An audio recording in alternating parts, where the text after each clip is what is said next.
On your website, in your resume, you say that you like storytelling and to take part in them, whether on stage or behind the mic. I wanted to know how were you like introduced to the acting and voice acting world?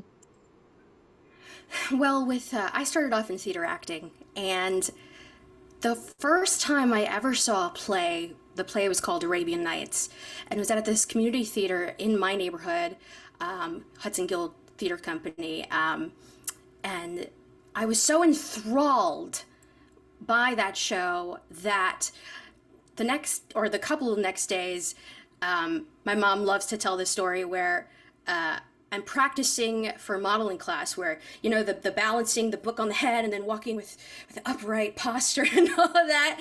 And I all of a sudden, very dramatically, take the book and throw it to the ground and tell her, I don't want to do this anymore. I want to do acting. And my mom was like, okay, let's do it. And so through that same theater company, I started doing plays growing up. And then in the process of all that with voice acting, I didn't even know that voice acting was a thing until I realized, first off, one of my favorite voice actors is Tara Strong. Someone I look up to as a kid and still now. And she was in this is very dorky. She was in she was in this Sabrina the Teenage Witch movie. And she had like this British accent, or British or Australian accent, I don't remember which one. And for some reason that stuck with me in my head because later on, when I was becoming interested in cartoons, Pokemon, Powerpuff Girls, Rugrats, right? All of which, like, not Pokemon, but the other two shows Tara Strong was in. And so, back when the internet was starting to, roll, I started looking up who these actors were. And one name kept popping up, and that was Tara Strong. And I was like, Tara Strong, okay, cool. What's she done in the past? And then I saw she was in that Sabrina the Teenage Witch movie, and I go, oh, this is something that I can do for a living. This is something that I could do. And that sort of sparked my mini obsession, not only with Tara Strong, but also with voice acting. And man, and ever since then, it's something that's always been on the back of my mind as I was doing more and more theater growing up. And yeah, and I finally took the courage later on in college to start taking classes, and my first class was Bang Zoom, and yeah, that's how it just started from there. So that's the start of my journey. That's amazing. Yeah.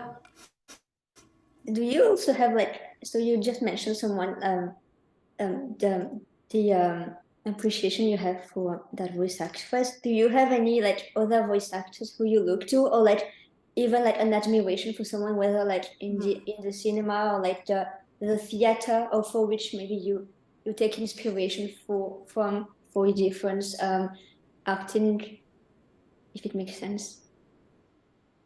Yeah. Yeah. With voice acting, Richard Horvitz was someone who I just absolutely love. I just love his sense of play with his characters. Man, he goes off the wall, and I hope to reach that level of just, play, and not have to worry about anything and just solely focus on the performance. And he does that wholeheartedly, and I love that about him.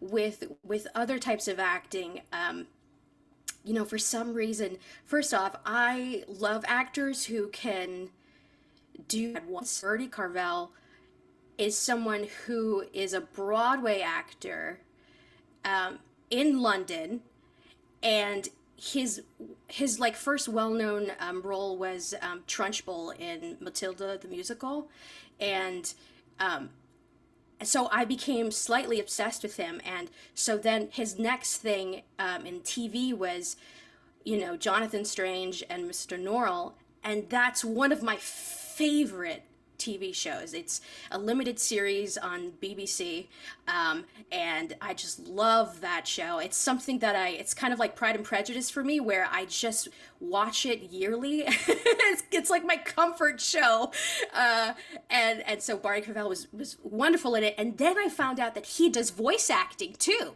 He was in Star Wars, I believe it's The Republic, I believe the video game, and I was blown away.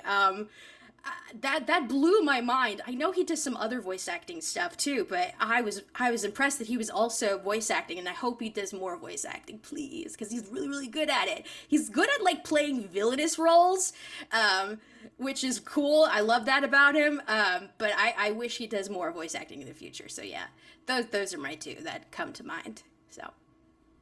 A question I like to appreciate to I appreciate to ask every performer is what does acting mean to them? So what does it mean to you, like acting or performing or yeah? Yeah, acting. What does acting mean to me? Um, well, it means sharing stories. It means showing different perspectives of the human life. Personally, it means being outside of myself, getting sides of myself that, privately is probably very weird and very quirky. But when I share it out in the public, it's sort of normalized. It's sort of like, oh, okay, she's playing a character, but that's really me in real life. So that's cool. Showing different sides of myself or showing sides of myself that I never knew existed, is something that what I think of acting means. Something that's just that is within you, but that's also outside of you. It's so weird when I describe it that way, but at the same time, you get to share that with other folks, and yeah, I think that's what acting means. That's my answer of what acting means to me. So That's nice. yeah. What I also like to ask from your whole so far like career, what have been, if you could like select 5 moments, like memorable moments or just a moment that you could explain, which one will it be? And maybe why too. I almost I almost choked. I think the first one has got to go to the roots of my journey. There was a point in my life where, of course, as it is when you're about to go into college or when you're looking at colleges, it's like, what do you want to do with yourself, right? What do you want to do for the rest of your life? Not for the rest of your life, but you know what I mean. And I was at two crossroads, two paths. One was going to be marine biology because that was something that I was really into at the time, and then acting. And acting was a part of like forever since I was a kid. So I decided to go to marine biology because a lot of folks were like, maybe you should do something outside of acting because it's a very hard career to do, and that's understandable. But after one semester of marine biology, I said, I can't do this. I can't do this anymore, and I had to tell my family at one point, my mom too, I don't want to do this anymore. I think I want to study acting. And, I had a little pushback, understandably so, right? But it wasn't, I'm going to get to my moment here. It wasn't until my first play that I did at college, City College of New York, was this old show called The London Cuckold. It's like a very old play. And I played Peggy, and I also got to do like a little voice acting here because she had very high voice for some reason. I don't know why. And it wasn't until my family went to the show that they finally understood, that they saw the talent, they saw the potential, and they went, okay, yeah, this is something that Daisy can do. So that's one of my first proudest moments in my career. Showing people off. Let's see. Number 2 has got to be Akudama Drive. My God, just from receiving the auditions to, the very last day of recording, it was like an emotional roller coaster. uh, it's a role that's meant so much to me. I think when I always talk about Akudama Drive, I always say that, it's the production that was at the right time with the right people, and I'm always going to hold it dear to my heart because I believe, for me personally, it was the start of something happening in my career. The train was finally leaving the station, ever so slightly. So yeah, that's my second moment. My third moment, um, oh man, my third moment has got to be performing an audio drama. It was a premiere of this podcast called The Mirage Diner, or Mirage Diner, excuse me. And we were showcasing it at the Tribeca Film Festival. And that was over the summer. And that was one of my proudest moments because, first off, I hadn't performed in front of folks probably since college. No, I'm joking. Probably a little after college, but it's such a long time since I performed in front of an audience, and I was so nervous. But man, it was a great evening. They screened the first episode, or the pilot episode, and then right after we got to perform a separate bit in front of the audience, and it was great. They were so receptive. It was wonderful. That's my third moment. My God, I'm like running out of moments here. My fourth has happened so recently, and that was when I got to announce A Place Further Than the Universe, and they had a surprise announcement that the English dub was coming out for the anime show, and they had another surprise announcement that there was going to be a panel and a screening of the first episode, and I was at Anime NYC when that happened, so I was like, I gotta go, right? I was gonna head home. I wasn't even gonna go the next day because it was going to happen the next day on the Saturday night, and I was not going to go because I'm introverted, right? And I'm like, I gotta rest, right? So I was like, all right, I have to go and support everyone. And I went, and my God, it was surreal seeing that cast list because they had a presentation, projector on the screen and everything, and the cast list showed up, and I saw my name, and it was crazy because it was surreal because the legendary castmates that were on that list I didn't know about at the time, and so when I saw, I was freaking out on the inside, of course. and then we saw the episode, and man, it was great. A lot of people hadn't seen the show before, and this was their first time being introduced to the show, and they were so receptive. They were laughing. They were making funny, it was just great. And I heard a lot of people liked it afterwards, and man, that was a proud moment for me. I was like, that was insane. How many moments is that? I don't remember. 4. Oh my Lord. Let me see. Oh my God, my 5th. Let's see. Let me think about this. I think it has to be, why did this escape my mind? It has to be Yu-Gi-Oh! It has to be Yu-Gi-Oh! Because this was a show that I grew up in, right? I've heard Darren Dunstan, who's the director for Yu-Gi-Oh! Sevens, who's also the original voice actor for Pegasus.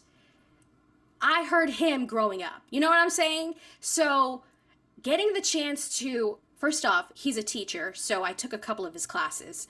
Getting the chance to work with him that way was surreal enough, right? But then getting the chance to work with him on a Yu-Gi-Oh! Show, absolutely insane. That was like a full circle moment for me. And he's just such a wonderful director, a beautiful human. He's just a brilliant director too, and so easy to work off of. Very reminds me of working in theater. Very collaborative. Very yeah, that's what I mean. Collaborative. Very back and forth. But yeah, that has to be my final 5th proudest moment in my career so far. So That's amazing. yeah, thanks. I wanted to know also, because you have play, so you play on like on stage and you do voice acting. Um, what is the difference in the dynamic, or is there like somehow like a difference in the way you act, and how do you approach that difference, if only there is one? Mm. I think approaching characters on the stage and in voice acting for me is the same, because it's the basics of who is this character, what does this character want in the scene, where are they coming from. Like, you ask the basic questions, and it's the same on stage as in voice acting. So that's similar in that aspect. What's different is in the way that you do it, right? On stage, depending on the venue, right? My favorite type of performance in the venues are the intimate type, where you actually see the audience members. Not a lot of people like that, but I like seeing them and I like connecting with them. Anyway, that's a side tangent. But the way that you act on stage is a lot more outward, right? Mm. It's a lot more physical. Um, you know, and of course, projecting wise, depending on how big the venue is, you have to adjust accordingly, right? And with voice acting, again, depending on what it is, if you're doing something for Yu-Gi-Oh where you're up in 10 all the time, like, I said a trap card, like it's just always here, here, here, you're outward projecting in that aspect, right? But it depends on, like, there are other shows out there that are very intimate, very slice of life, very, very inward. Um, and I think that's the difference. But I think that's really cool about voice acting is there's so many genres of voice acting, right? There's, ADR, and ADR is like anime and live action, which are two different types of acting. And then there's like video games, and that has a slew of genres underneath that. And then there's commercials. So they're all different. And that's what I love about voice acting. It's just like there's just so many. It's like the combination of all types of acting, like in theater, in TV, in film. It's like the combination of all of it, the acclamation, sure, of voice acting in one thing, and that's why I love voice acting in that way. So yeah.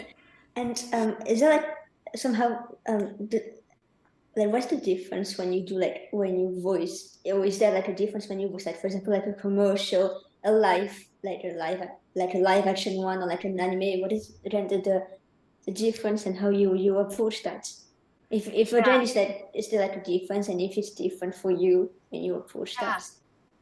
that? Let's take ADR for example, where you have anime and you have live action, right? Live action is a lot more about, you do this for anime too, but you're analyzing the way your character is talking. And you do it a lot more in live action than you do it in anime because, you know, the way that a human being says stuff is very intricate and very nuanced. And so, for example, if someone's sighing while saying something like, how's it going? You have to match that in the live action, right? Or if someone is lifting themselves up out of the chair and going, all right, let's get out of here. And you have to do the same thing in live action. With anime, depending on the genre, right? It's either a 10 or maybe like a 6 or a 7, depending on the intensity of acting. We all know how crazy anime is, or how, I mean, it depends, right? We all know how crazy it can be, and we all know how, precious and intimate it can be too, in its own way. It's still very different from live action. And then with commercials, the only thing that they want from you is, aside from acting, of course, is for you to sound like you, right? There's no, depending on the commercial, there's no character, right? It's just you. The common description in the auditions is a natural read. They want a natural. Conversational read. You see it all the time in commercial auditions. So they just want you to be you. and and I think that's the difference. In my experience, I guess like in video games, it's kind of similar in the sense it depends on the type of genre. Like if you're doing a kids video game, of course it's going to have that sort of, as if you're talking to a kid. I always think of like Dora the Explorer, type of acting versus, like a AAA cinematic, grounded read. So there's varied types of acting even within the video game realm. So yeah, I hope that sort of explains at least a little bit of the differences in the vastness of the voice acting world industry. Yeah, it's perfect. If you do have any process before interpreting a particular character. Okay. Yeah, so I always, when I look at a character, I always go, where is the in? Where is the thing in which I can find myself, my way into a character? For example, like Love Live with she's a girl who likes to spread happiness in any way possible, right? And I'm someone who's kind of similar in that sense. So that's how I found my way into but the challenge is, trying to find it on characters that are not like you at all. Like that's something that's sort of outside of your life experience, right? Usually when you act, you bring in your own life experiences. But if in cases in which I can't find any life experiences or find any way in, I sort of use the what would I do in their shoes type of situation, right? And in that way I can finally find things in which we are both kind of alike. So that's my process. Other than the even the minute details of when it comes to a scene, it's what is this scene, where am I, where are they coming from, what do I want in the scene, what does my partner want in this scene. So that's the type of questions that I ask in a particular scene. But when it comes to characters, it's like, what's my way in? And if I can't find my way in, I put myself in their shoes. So that's my process.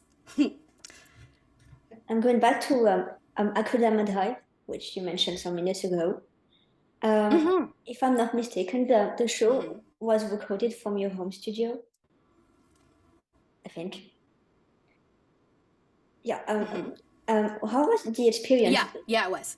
Okay. And how was the experience like you take on it from like voicing, like from the home studio? Because I guess it's very different from being in the studio itself. So how is it different, and maybe how it impacted you or like changed the way you play or like whatever? So it's interesting because I haven't had much experience in the studio, which is insane.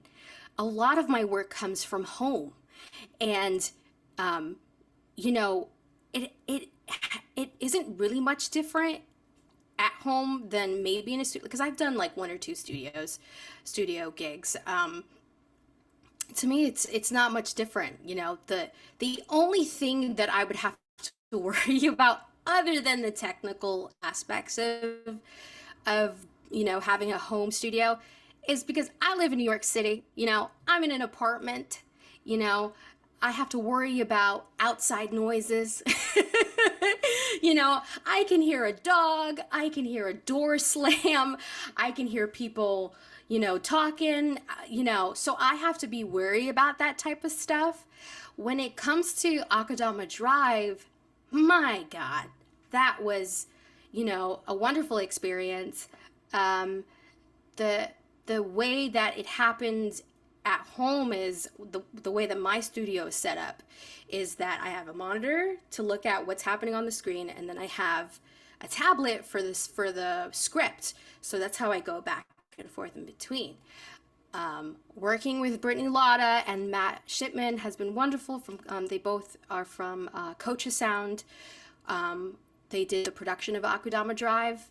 I'm forever grateful to them. I've met them at my first voice acting class, the one I talked about for Bang Zoom. I met them and they were still a couple at that time too. They were like high school sweethearts. It was adorable. And the way that I connected with them was crazy because I remember like a couple of months after that first class, Brittany reached out to me and she was like, hey, are you still interested in doing voice acting? And I go, yeah, sure. I was doing theater at the time. And I think I was doing a lot of regional theater and I think I was doing a national tour at the time. And she was like, you want to audition for this anime? And I go, yeah, sure. And so I auditioned and I booked it. And that's how my little journey started with Brittany and Matt. And so they've been, I'm so grateful to them for giving me the opportunities that they've given me. And when I received, a little side tangent here, when I received the sides for Akudama Drive and I saw Brother, I love telling the story. I had a visceral reaction with my body because it was a moment of, I could book this, and it had been a while since I've last booked an anime gig. I think it was like 3 years since my last anime role. And I had such a visceral reaction, even before auditioning for the thing. I'm like, Daisy, calm down. You got to book the thing, So I was already a mess at that time. And so I booked it afterwards and I bawled my eyes out because it was like I knew. It was like my body knew that was mine. It's so weird that can happen. And anytime I talk about Brother and how like it's changed me as a person, I can't talk about Brother without talking about like his journey in Akudama Drive and how much he changes. Even though it's not outwardly shown as much as probably Sister, but to see his journey, his arc, to the end of that, I can't watch that last episode without crying. No, I can't watch it without crying because then I start thinking about, what happens after, right? Yeah, I start thinking about what happens after. It's so not gut wrenching. It's like you're happy for them, but you're like, you kind of want to take care of them. You're like, oh my God, what's gonna happen to you two? Like, yeah. And this career ever so more. I'm rambling at this point, but like having experienced, this role and this journey, and having that affect my career in the way that it has so far it's been crazy. I'm always grateful to Coach Sound. I'm always grateful to being a part of Akudama Drive. So, yeah. So you were talking about Brother from Akudama Drive, and I just wanted to tell you too that I loved the way you portray this character. Oh, thank you. Like the way, as you have mentioned, his emotional arc and his art, and like the subtle changes. I love how you brought that like into life, which is amazing. Yeah, oh, thank you so much. Man, I'm right there with you. First off, I can talk about that show for a very long time. Yeah. Right? Just the themes and it's just such a good show, and to see Brother in particular, and talk about the moments in which he changes and like the themes with him, and it's brilliant. I hope there's another. I know it's probably not likely, but I just want there to be another season of Akudama Drive. It doesn't have to be with Brother, but I like there to be another season. But yeah. Well, just to know that they're kind of safe where they are now. Yeah, just a little update, just a little bit, Maybe with the manga we'll know. What was that? Maybe with the manga, which is still ongoing, we'll know what's somehow happening. Maybe we'll have like an OVA like a special episode. I don't know. That would be cool. It's a great, no, that's a great like suggestion. They should probably do that. That'd be great. um, Yes. have you read the manga? Have you? I have read some chapters here You and there. have. Yes. Okay. And is it any different? Like, Yes. There's okay. like I let's was wondering if it's any different from the show. yeah, it goes more into like the past for some of the characters. Like you see Vola's past. I think you also see like Swindler's like her family, I think. And even her, some kind of past where she like why she's so attached to like cats, which is so interesting. Well, yeah. Oh my God. I thought she was yeah, they didn't show that in the show. No, they never. And That's that cute. they show. Yeah, you mentioned that it somehow like the playing this character like changed the way you approach your career. May I know if it's possible to know how it has like that particular series has like affected you? No, I think, you know, yeah, so I always talk about how much of an emotional roller coaster that show has been. We've heard already the story about me crying when I got the auditions, and I think it has been a emotional roller coaster with all of us when we all saw the last episode from the show. We all got on a, I believe we got on a Discord chat, the production team, to watch the final episode, and a lot of us were just crying because it. I think it's a show that's meant a lot to all of us, and again, I just think that like working, with the people that we got to work with people all over the U.S., right, and to I think for me personally, it just not only relating to Brother somewhat with his emotional arc that's got me, but that has affected me so much, but also in the way that it made me believe in myself more. I was just about to give up on anime at that point before I got the Brother auditions, mostly because I didn't think that my voice necessarily fit anywhere. I was trying, um, and nothing was. Again, it made me believe in myself more. You know what I mean? And to have the support and the backing from, I mean, that's a stacked cast, right? Yeah, like Zeno Robinson and like Matt Shipman and Brittany Lott is also in that too, and like Jonah Scott, and to have to be able to work off of them, I've learned so much from that, right? I feel like I'm always learning as an actor, but to work off of people who are just the best at what they do, has made me better as an actor.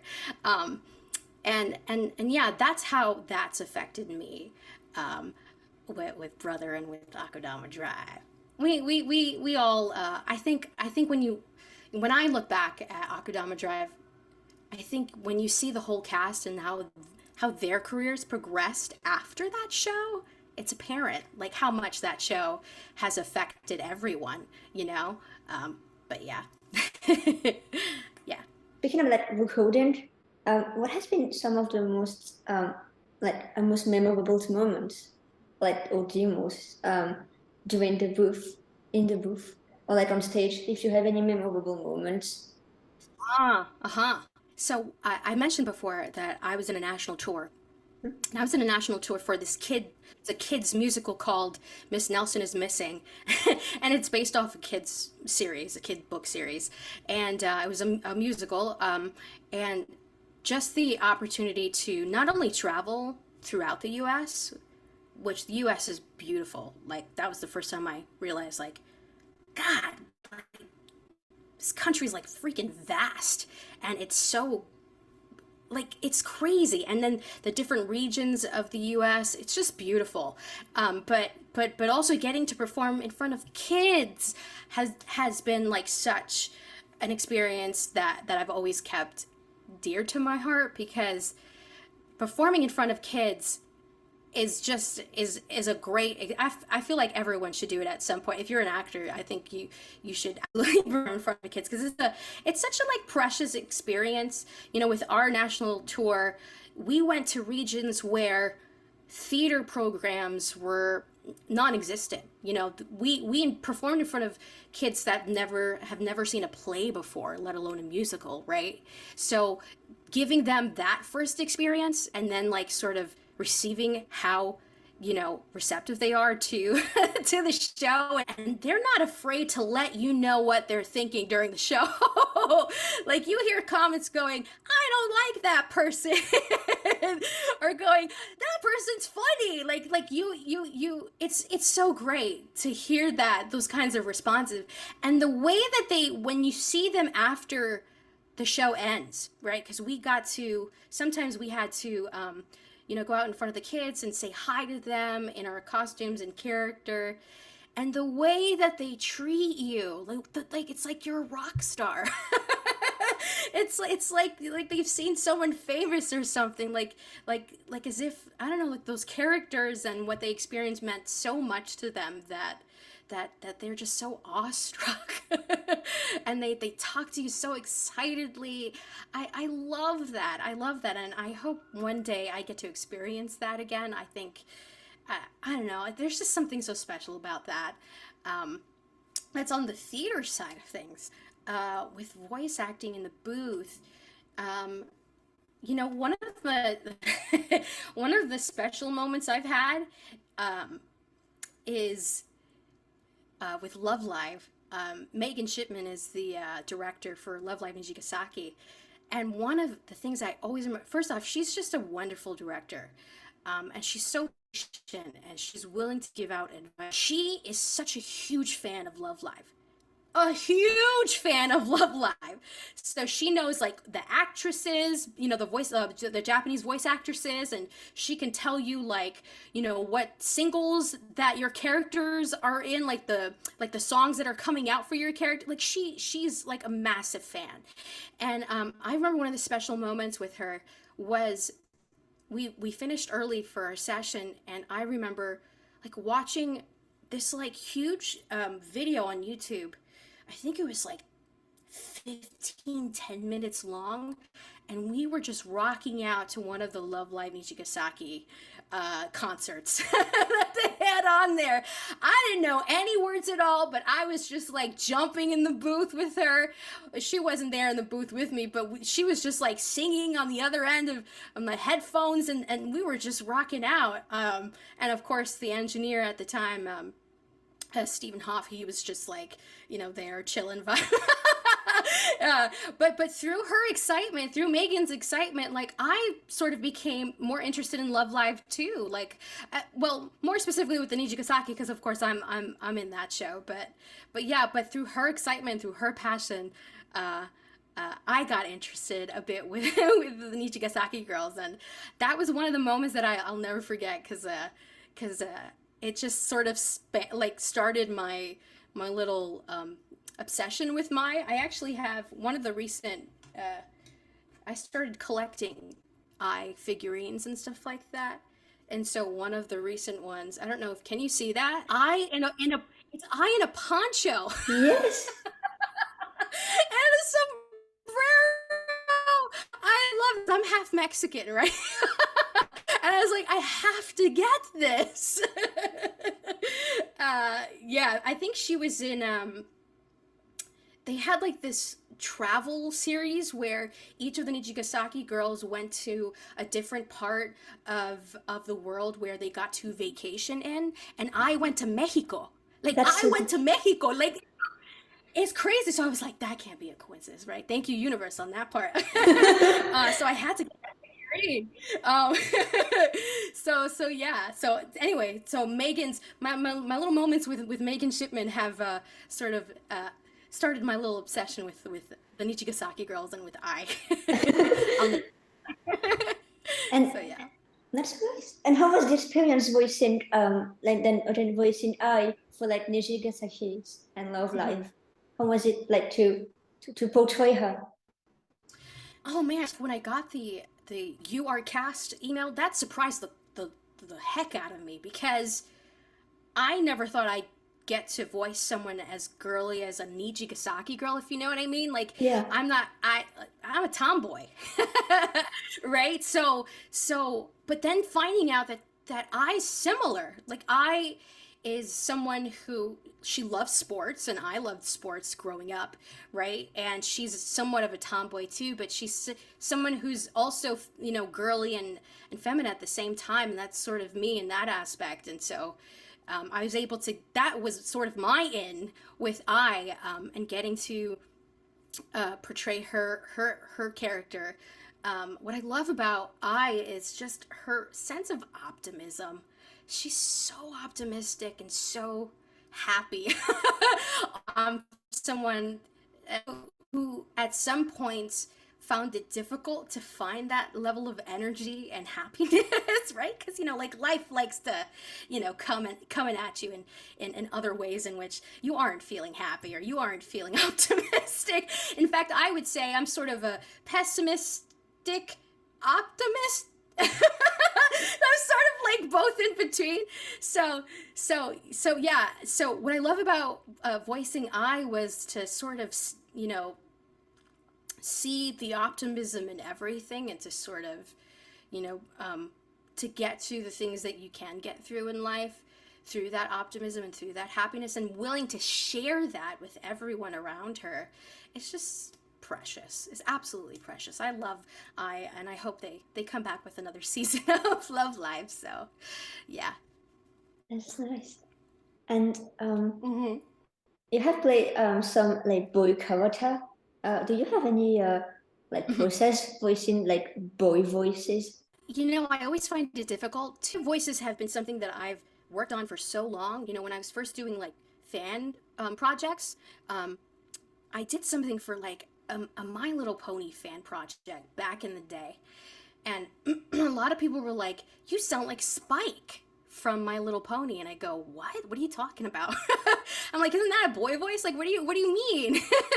And then I listen to it and I go, "Oh, my dear Twilight, there's more to a young pony's voice." I'm like, "Oh yeah, it sounds similar. I understand what they're coming from." So I think it kind of helped. First of all, I'm a tomboy. I grew up surrounded by guy friends, and I grew up in an environment where I sort of knew how they acted. They always trying to act cool, and like I sort of take that attitude into my boy characters. Um, so I think that helps too. Um, and I also think that there's different levels of boy voices. There's like that high pitched,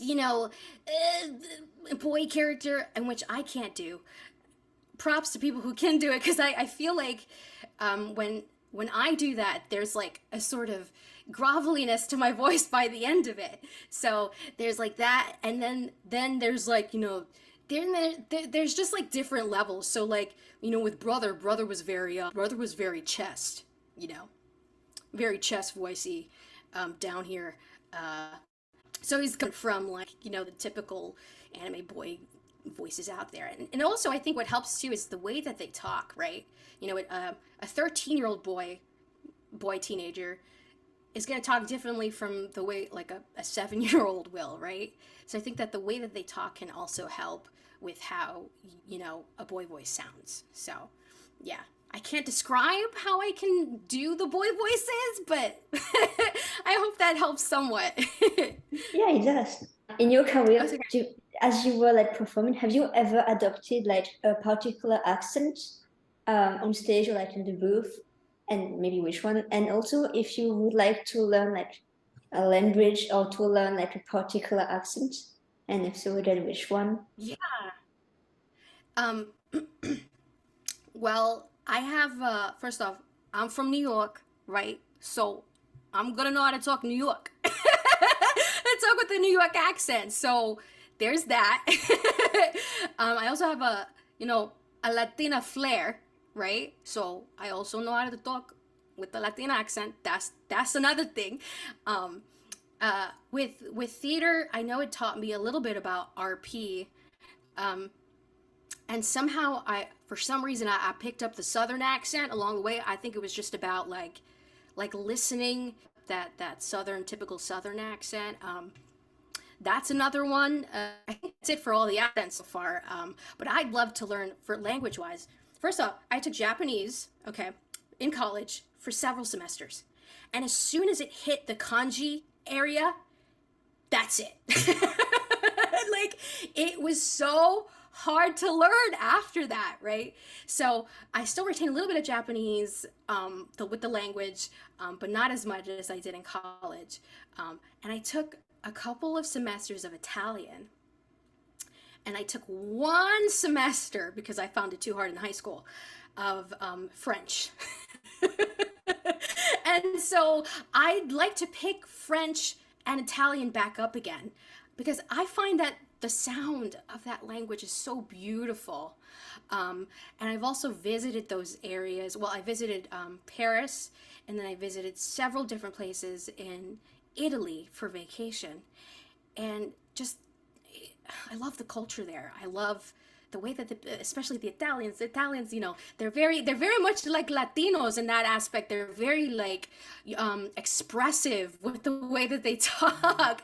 So, oops, sorry. So I'd love to pick up Italian and French.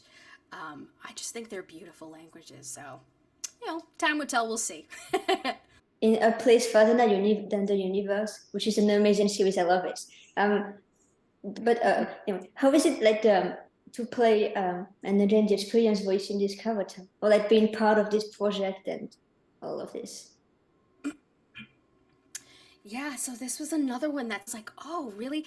Usually when you get auditions that are, you know, not easy, but you don't put too much into it. Like you do it and you go, I'm not gonna get it, whatever. I'll just do it. And then you end up getting it. Like that was with Megumi in A Place Further Than the Universe, and that's what happened with me. And that surprised me. What also surprised me was how grounded the acting is in A Place Further Than the Universe. It's very slice of life, of course, but I didn't know that coming in. It was only until after the fact when I started seeing the show that I got, oh, this is very grounded, very slice of life, very inward type of acting, and that was hard for me. I think one of the things that Michelle Pennington, who is the director for A Place Further Than the Universe, and I, we kept doing things over and over again because the thing that they kept telling me was, don't do too much, and that was something that I found difficult at the time of recording because I play characters, again, Yu-Gi-Oh, which is like at a 10, if not a 9 or an 8 most of the time, They're like yelling out card names and like saying trap, you've triggered my trap card, and it's always here. And to play Megumi was like down here, acting wise, and that was really hard for me. I remember that was one of the troubles that I've had with Brother too, where doing less is more. Just is happening more than that. Is what is really going to sell the scenes that your characters are in. And so, yeah, with Megumi, it was a little bit of a challenge in that aspect. But her character arc was like, whoa. the way that she, man, the way that you find out at a certain, I don't want to give it away, but the way that you find out at a certain point in the show where perhaps her relationship with the main protagonist is a little much, is a little too dependent on one another. So that was crazy to do, and this is, by the way, this is a production that is still being worked on. It's not going to be released until 2023, and so I'm really looking forward to people watching it, because when I first heard of the synopsis, wait, so these girls are going to Antarctica? What? Right? You're like, this is the show that everyone's talking about? What is this, right? But it's such a wholesome and wonderful and beautiful show, really. And I'm really looking forward for the English dub to come out, and I hope people stay tuned to watch it. So yeah. Yeah, we'll hope many people see and like the series gets more views because it's amazing. It's an amazing one. Yeah, and it came out in 2018. Yeah, it's so beautiful. Anyway, Yeah, absolutely. yeah. You just mentioned seconds ago again, Yu-Gi-Oh! Like the energy and like the intensity of like the acting. How was your experience voicing like that series? I mean, you mentioned it already, but do you have any more things to say? Maybe. Yeah, so with with Celestia, you again, I always have to say that like the audition was a surprise. And the way that I got Celestia was I made a mistake in the audition because when you got the sides, it said she has this weird quirk. Well, she has this weird quirk where she goes because she's an alien girl. She goes, wow, wee, woo, right? She has like this weird quirk about her. Um, and when you got the audition sides, it's exactly spelled out, wah, wee, woo. But the direction was, have fun with it, make something to the effect of make it up. And so I took that as, oh, I can make my own language out of this. So I was like, "Gabagi good, gawagi good." Like I was just like going off the rails with it, and somehow they liked that. They liked that sort of improv, and that's not what I was supposed to do in the audition. They corrected me when we actually got to do the character.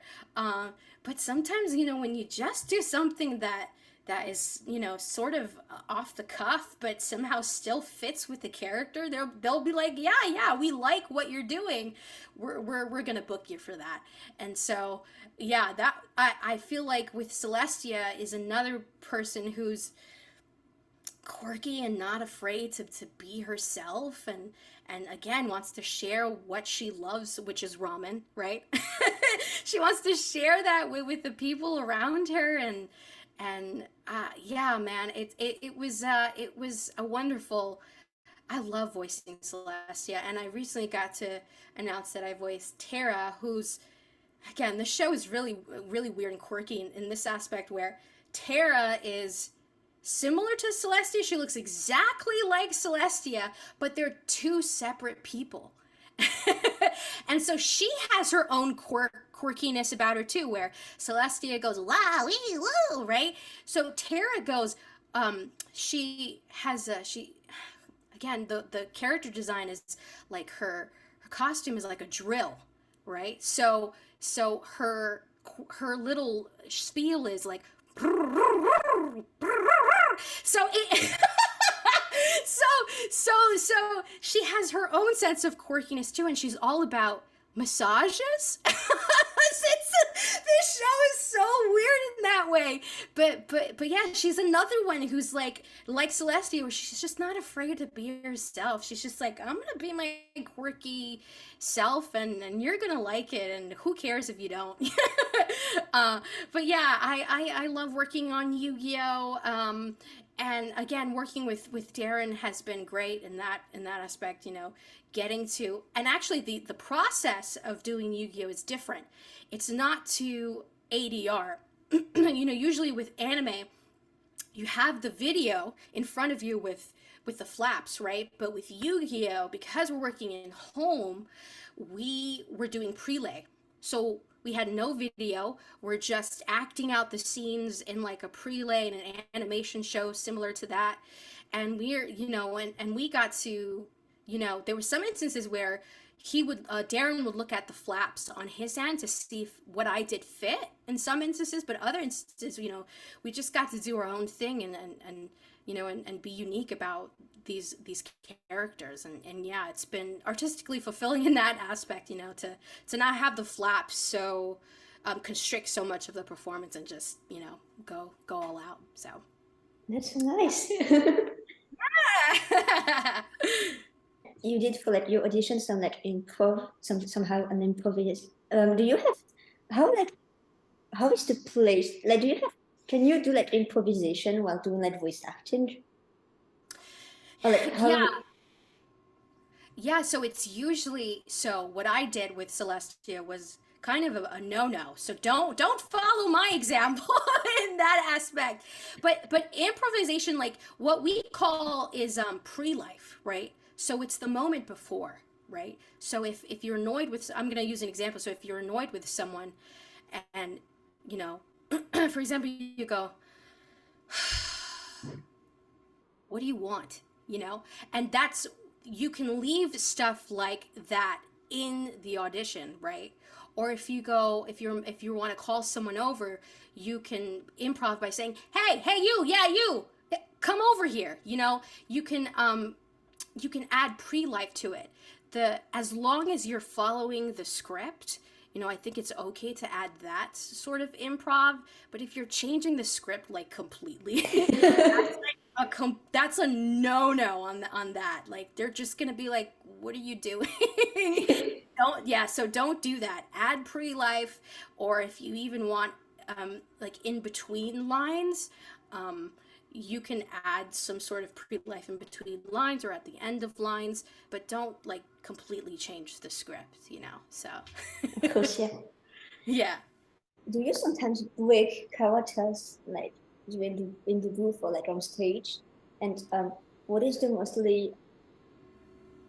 cause of it? Or like the cause of Mm. it? Do you mean like break out of character or break in? Both of it. Ah, um, when it comes to, I really don't break out of character too much. In fact, it's the opposite for me. I can't, it's weird. I can't get out of the character. Like it takes me a while for me to get out of that character. It's so odd. There's this one moment in my first college show with the London Cuckolds, where I was so into that character, not like method acting or anything like that, but something, I was so into that character that, in places throughout the show where I didn't have scenes, I was just in backstage and sort of decompressing. Like I was like zoned in and like in a different world. Like that's how that's how I am with these characters. It's so odd. Like that was one of the difficulties with working on this podcast called Meteor City, and I play the lead character Bianca Diaz, and that character is heavy, like emotionally heavy. And oftentimes where, man, there are days where I don't want to be Bianca, there, because that character and what she goes through is so heavy emotionally, and not heavy in the sense like, oh, this is happy, this is great. No, like on the opposite spectrum of that. And so there are times where when I'm recording for that show where I break down, like while I'm saying the lines, depending, of course, depending on the situation. But because it's such an emotionally heavy show, a lot of the times where it requires, like being emotional and crying, like there are times where I've broken down and I've had to take a break. And whether it's a 2 hour break or sometimes even a couple of days. It affects me that much. I don't know if that's healthy or not, but I mean, as long as I guess, process it in a healthy way, then I'm okay. But yeah, sometimes like, whether if it's like I who's happy all the time and I feel happy like for the rest of the day when I'm done doing her character, or when if it's like the opposite spectrum of that with Bianca, where I'm like, oh man, I need to decompress. I need to sit on this chair over here and watch my comfort show or movie and like, turn on a candle or decompress in that way for a couple of hours or something, play a video game or something like that.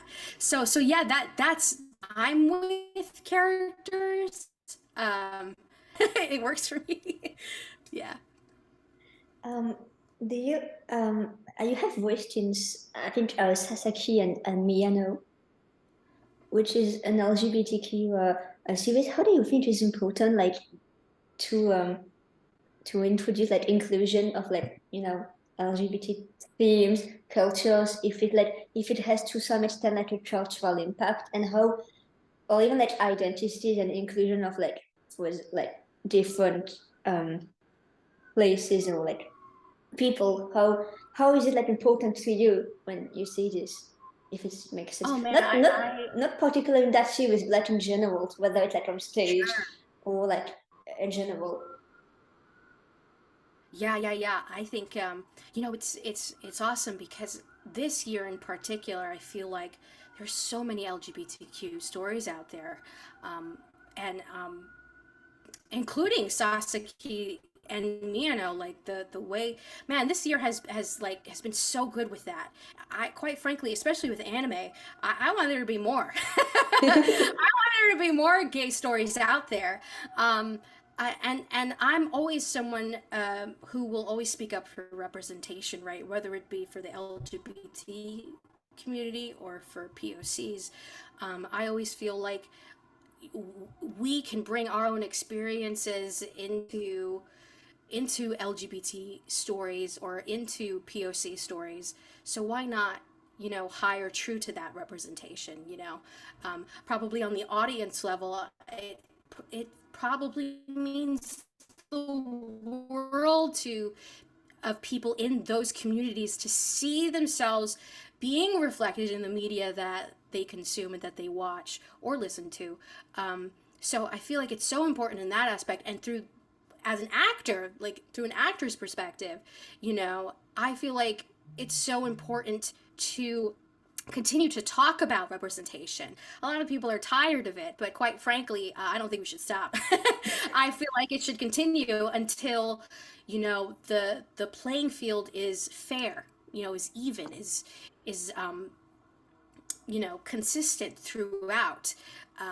And I feel like a lot of the times, sorry, I'm like listening to the ambulance in the background there. I'm like, stop it. What was I going with that? But yeah, like I feel like, through an actor's perspective, during the pandemic, we were talking so much and bringing so much about representation, right? And how that's been important. And, we're seeing it today that it is getting better, but there's still so much work to do. I feel like groups like trans actors, I feel like need to be represented more. They need to be, especially in anime, give them all the leads. You know what I'm saying? I'm like, there needs to be more visible trans actors out there, trans voice actors out there, and those are one of the communities I feel like that needs more of that. Um, but yeah, so I feel like I won't stop talking about it until I see the level of improvement of fairness, and as POCs, we just want we just want the same opportunities as everyone else, um, and within the Latino community, man, it's such a complex issue, but there's also this thing of colorism within the not only within the entertainment industry, but within the Latino communities, and I feel like brown voice actors need to be given more opportunities and more chances, um, to make themselves known and to put themselves out there more. Um, but with POCs, and LGBT plus, we just want to be given the same opportunities as everyone else. We're not saying to give us the roles. We just want to audition for the same things that everyone else has. If I have to audition, there are some studios, unfortunately, out there where they only see me as a Latin actor. Yeah. They only send me auditions for Latin characters. That's what they only see me as. And I think POCs in general want to explore roles that are outside of that, Mm-hmm. I want to be a freaking orc. I want to be, you know what I'm saying? Like, I want to be something different other than, a quintessential Maria character who has a Latino accent and who's like feisty and sassy all the time. You know what I mean? Like, I want something more nuanced. I want something that's outside of the stereotype. Yeah. So that's what we all until we get that, until everybody get. I'm not going to stop talking about, we're not going to stop talking about it. So, yeah. Um, you have um, when you portray some like, as you have mentioned with the podcast, some like heavy, heavy stories, or like when you have like some heavy scenes, or like whether on stage or in the booth, how do you take care of what does that do voice? Because maybe you hear with like if it's really high, I guess you maybe use a lot of your voice, but then how do you take care of all of this, if it makes Like sense? yourself, right? Yeah, Yeah. yeah. Do you have any ways to take care apart from it be watching or like taking a break, which is useful too? Yeah. Uh, you know, man, I usually, you know, I like to surround myself with nature. Especially living in New York City where there's not a whole lot of that.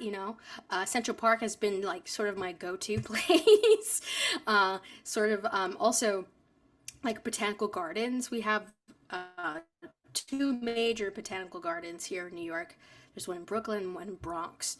I go to the Brooklyn one because it's a lot closer than the one in the Bronx, but those are like my go-to places. Nature. I like to be surrounded by, not now because it's winter or almost winter, but but but I usually like to surround myself. That's why I take care of plants all the time. Yeah, that's how I decompress. I'm trying to think of what else, besides watching shows that I love. I love reading. This is like my second time reading again. Jonathan Strange and Mr. Norrell. It's become like my comfort. It's become my comfort everything at this point. Comfort show, my comfort book. uh, but yeah, I like reading. I like listening to audiobooks. The latest one I've listened to is Stephen Fry. I love listening to him as an audiobook narrator. There's something about him when he talks. It just it brings you in as a listener, and it makes you listen to what he's saying. Like it's just I love that about him, and it's never boring. It's always interesting and vibrant um, and yeah. So that. What else? I like podcasts too. I like listening to them, not the heavy ones, obviously when you're trying to decompress.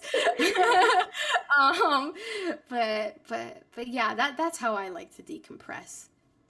It's a very simple answer. Yeah. Sometimes simple is the best, I guess. Sometimes it's Yeah, for the most sure. useful. Yeah. I Yeah. have I have a last two questions. Do Mhm. you have any favorite, because I guess you have played in different and you maybe watch different type of genres. Do you have a favorite or like a go-to genres when you like watch a series or like a Oh, movie or like a book, or like a go-to like maybe many, or like just like maybe like a step, like I prefer this one, then I go to that one, and then I read this and watch that.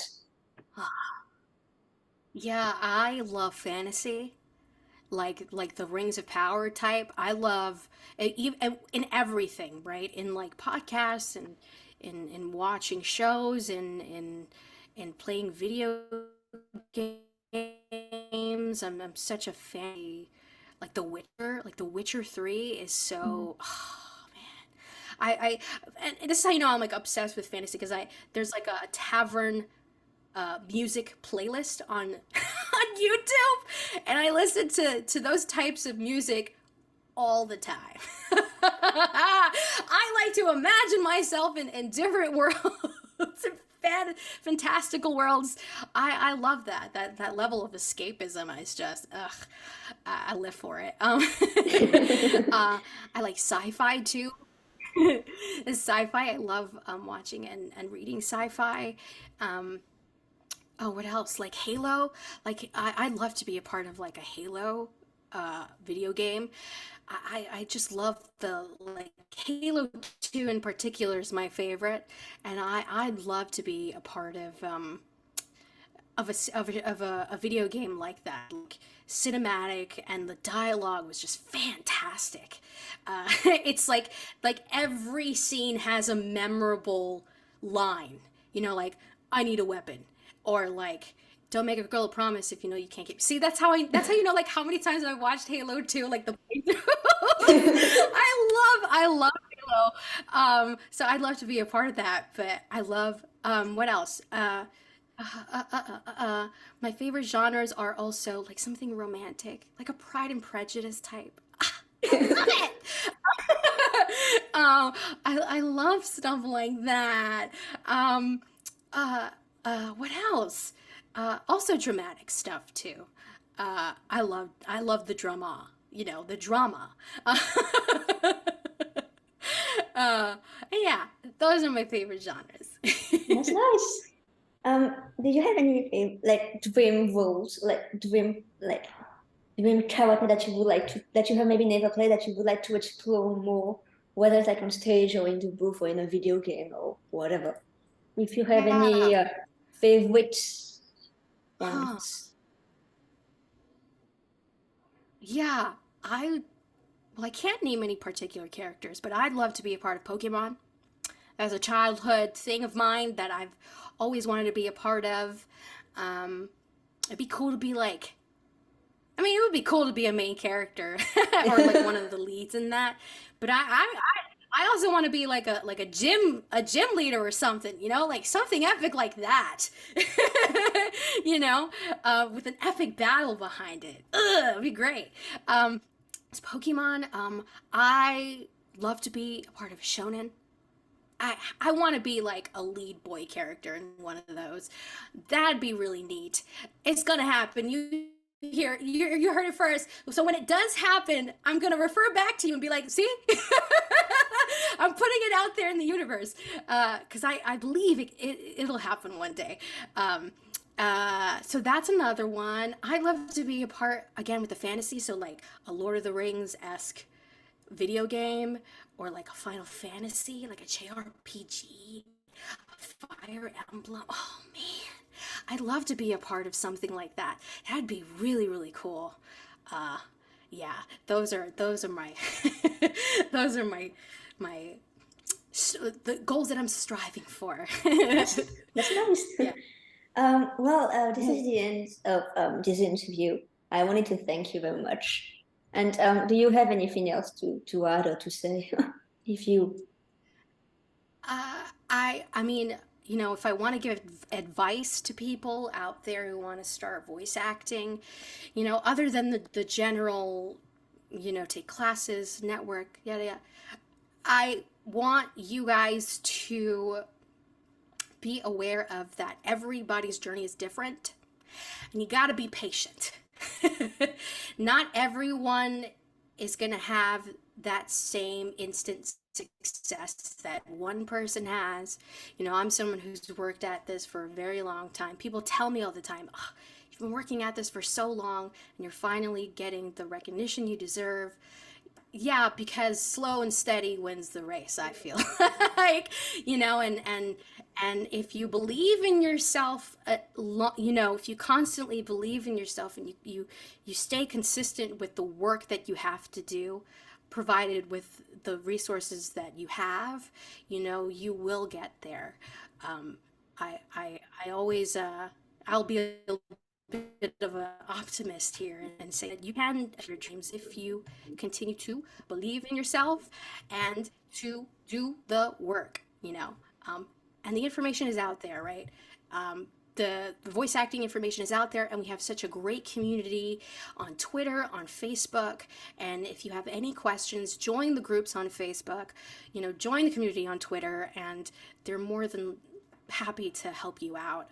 It's one of the things I love about this community in particular is just how eager everyone is to help you, to help you on your way. And, we help lift each other up, And that's what I love about voice acting. And so I'm wishing y'all the best of luck when it comes to your journey, and you can do it. Anyway, Ooh. thank you for having me. Thank you. It's an honor. I always appreciate your support on Twitter. So thank you, thank you, thank you for having me. I'm honored. Oh, I'm honored. no problem. With pleasure. Yeah. Thank you. I'll stop the recording maybe. Yeah. And just happy birthday to you again. Thank you. Finally, I yeah. know I'm a little sick, but that's okay. I'm just gonna, play Genshin or something, or or watch some show and order takeout. Okay, I'm gonna make the most of my day indoors. So, yeah. Oh, I will leave and stop it then. Thank you very much for today and have a nice day then. Oh, thank you too. Take care. Okay. Thank you so much for having me. Okay, bye. Bye.